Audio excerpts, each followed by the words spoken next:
Welcome back to another episode of War in Cali. In this episode, I'm going to talk about ex-basketball player turned super Crip, Jarvis Crittenton. Jarvis was born December 31st, 1987 in Atlanta, Georgia. He grew up in a rough area that would have made many young dudes resort to things they seen growing up, but that wasn't the case for Jarvis. He had a bunch of women who always looked out for him, like his mom, his grandmother, and his aunties. Jarvis took a liking to sports early, especially basketball. He became a better basketball player than a lot of people in his age range. Jarvis' mom would move his family out the hood into a new gated community. Jarvis would be in a completely new environment. He would leave his old high school and go to a new high school called Southwest Atlanta Christian Academy, where the school was strict and had dress codes. School was a Christian school, so he had to change a lot of his ways and adapt to the new environment. Even though with hard early adjustments, Jarvis ended up excelling in school. He was teammates with Dwight Howard, and they ended up winning a state title together before Dwight got drafted in the NBA in 2004. Jarvis would play on AAU teams with several future NBA players like Josh Smith and Dwight Howard. He was proven early that the talent was there for him. Jarvis would break Dwight's scoring record and win 2 more state titles. Outside of basketball, he graduated with a 3.5, being an honor roll student, and even being a class president. Basically, he wasn't no damn bad kid. He had his head on straight. He will also be an All-American in basketball.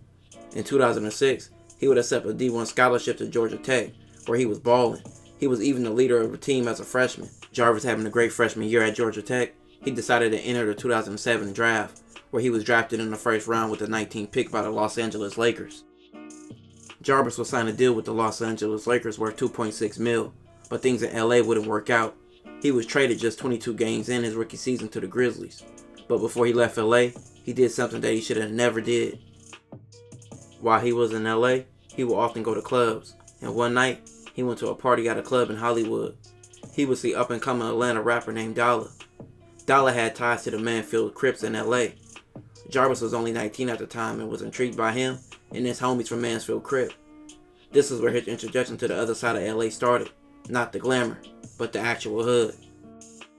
While Jarvis was in LA for those few months, he started to build his relationship with the Mansfield Gangster Crips. Before he even got traded to Memphis, he already had his official put on. With Jarvis having money coming in, he was putting money on books, putting money in the hood, and overall doing things for the Mansfield Gangster Crips. This made him have an ego. It made him have a street persona and carry himself different than he did before. By 2008, Jarvis wasn't doing that great in Memphis and was once traded again, this time to the Washington Wizards. This was his 3rd team in 2 years. Being on the Wizards is where all the controversy happened for Jarvis. In 2009, he would be on the plane with the Wizards catching a flight back to Washington. On the plane, Jarvis would be gambling with several teammates, including JaVale McGee and Gilbert Arenas. Jarvis was losing bad. This would lead to Jarvis and Gilbert bumping heads and threatening each other on the plane.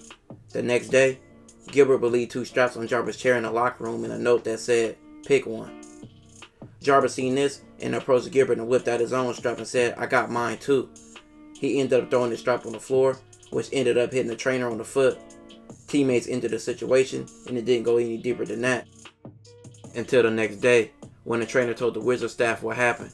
This led to Jarvis and Gilbert getting suspended from the NBA for the whole season.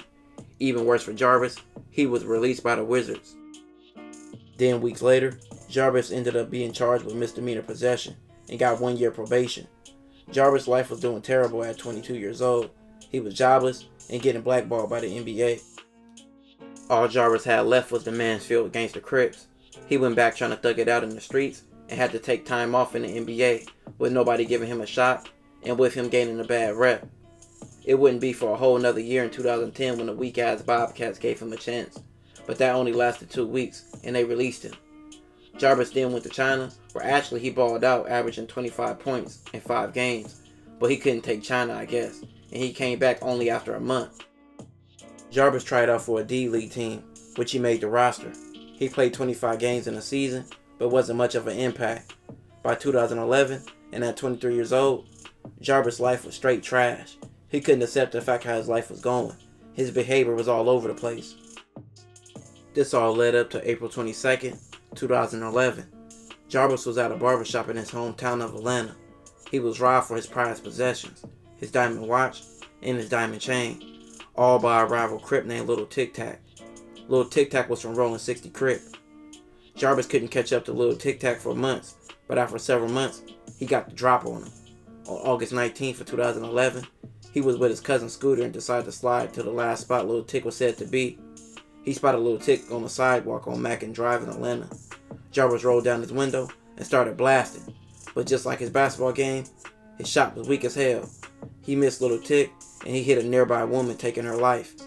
Many people identified him being the shooter. Jarvis immediately fled to LA, but was arrested days later. The car his cousin used in the shooting was rented, and it had residue all over the car, and also Jarvis' fingerprints. So basically, he was done for. He was also pinned to another shooting involving the blood that was shot at, but the charges didn't stick. Jarvis made bail and fought the case for years. Jarvis the Big Crip became Franklin while he was on bail, cause he was making that snow fall. On January 10th, 2014, him and 13 other people were indicted for pushing keys and also pounds a tree. On the shooting charge, Jarvis ended up taking a plea deal for manslaughter, which ended up getting him 23 years in the pen. His earliest possible release date is 2036. Jarvis went from being a dude with a good head on his shoulders going far to a big Crip with no aim. He threw his life away trying to be a gangster. This was Jarvis Crittenton's story. This will conclude this episode. If you haven't already, make sure you check out my previous videos. Don't forget to like, comment, and subscribe.